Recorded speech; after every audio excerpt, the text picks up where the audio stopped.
po, online world. So, ito po yung ating mga flat screen TV. Ayan. Nabili po natin yan sa Sogo, Cabanatuan City Branch, Nueva Ecija.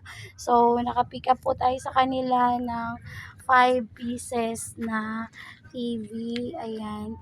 So, sa ganito pong TV, ang bilihan lang po natin ay per kilo lang po siya. Kasi po, wala pong nakukuhang bakal sa ganito dahil ayan lang po siya. Ito po yung kanyang back. Ayan po yung inside niya. Tapos, ayan po, kailangan pong itapon itong mga salamin. Ayan po. Ganyan po yung part ng TV. So, ang nabibenta lang po dito, ito pong plastic. Kaya 3 pesos per kilo po. Tapos ito po. So, ayan, nagtanggal po si tatay ng isa para po ipakita kung ano po yung part ng TV sa flat screen TV. So, ayan po yung kanyang parts. Tapos, ito po yung mababasag kasi siya. Ayan po, meron po siyang salamin. Ayan po. Tapos, ayan po yung lights niya sa loob. So, it's delicate kasi may crack. Ayan, baka masugat tayo. So, let's cover it na. Ayan. So, ayun, flex ko lang po yung TV.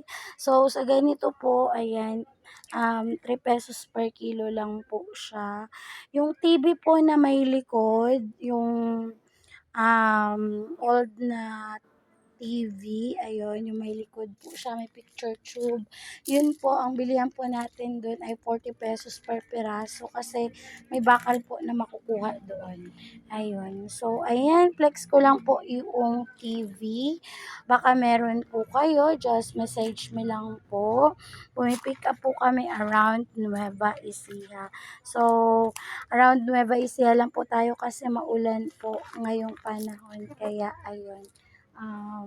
Hindi po tayo lumalayo ng pick up.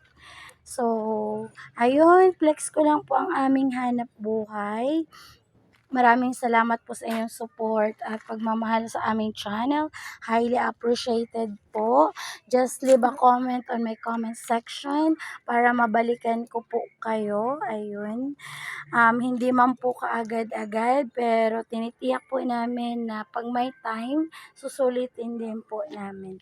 So, ayun.